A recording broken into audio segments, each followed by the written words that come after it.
Hello everybody, welcome to this week's episode of Guns Explained. I'm your host Cameron Porter. We've got a pretty special episode for you this week. We're going to be giving you a deeper insight into the culture of concealed carry.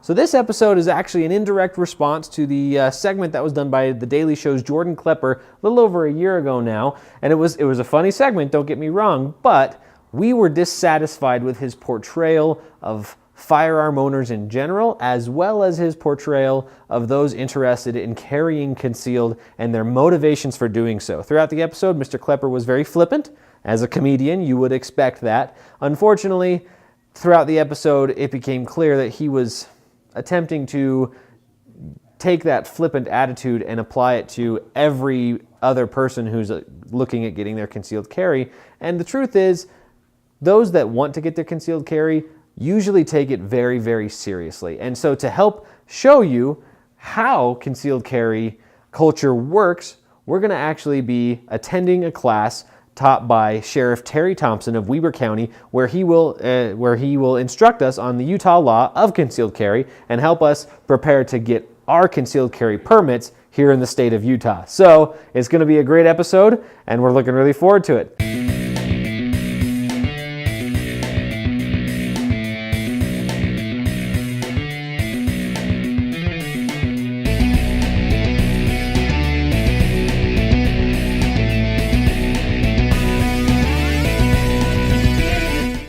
And let me ask you this question as we move into that. Tell me why it is you want a concealed weapon permit. And what's the purpose? What's your objective? Okay. Yourself, a loved one, maybe even a third party that needs your protection. I'm going to put on here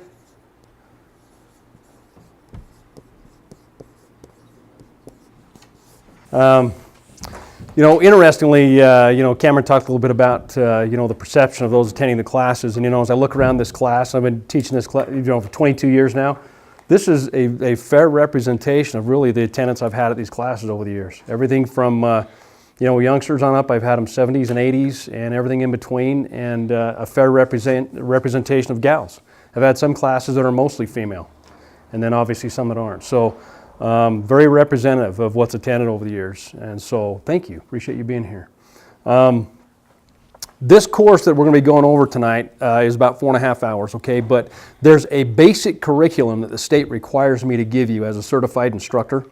And it's true, I could cruise through that in 2 hours and send you home.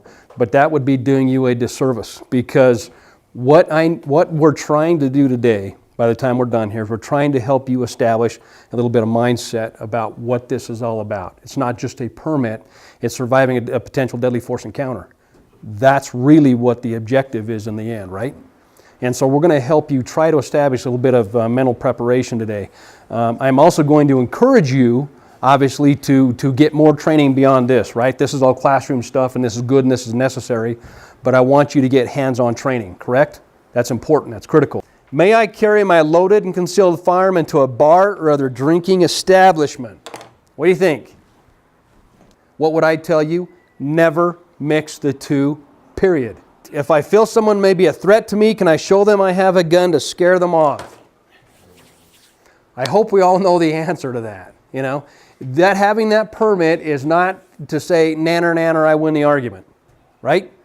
I mean, worst case scenario, somebody calls you on it. What are you going to do? Shoot somebody because they butt in line and you got into an argument over it, or they cut you off on the freeway?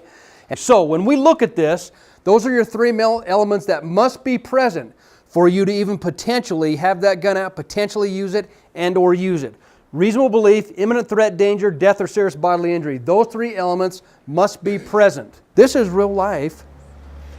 Carrying the potential use of deadly force is an extreme depth of responsibility.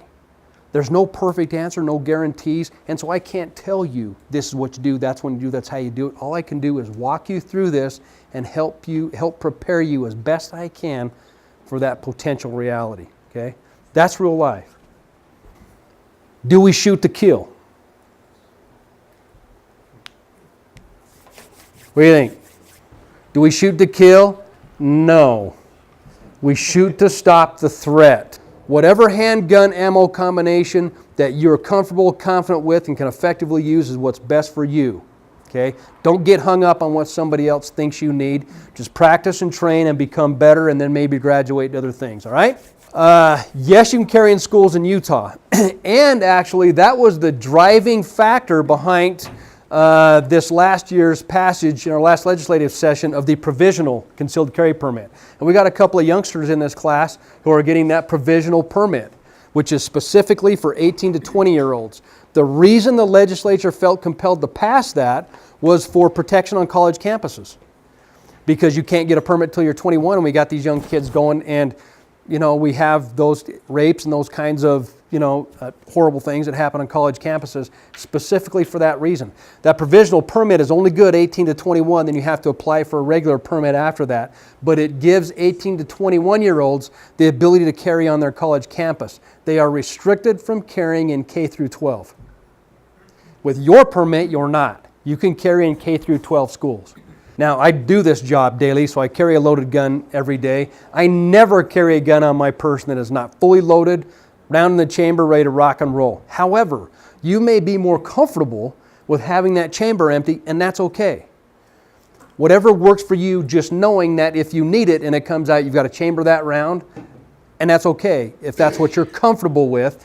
And someday you may be, that may change and you'll be comfortable with, whatever you want to do. It's entirely up to you. I love this country. I hope you guys do too. We forget how fortunate we are.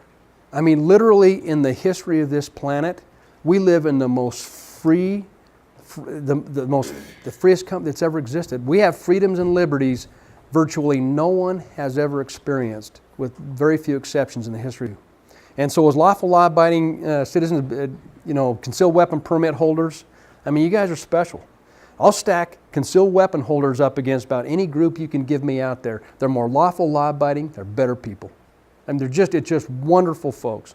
You guys are a great example of what has come through my classes for 22 years. And it's a beautiful thing. So I would just ask you to try to remember how important those freedoms and liberties are and do your part to protect those. That episode rocked. If you want to rock too, like our Facebook page and subscribe on Patreon to help support more episodes. Have a good day.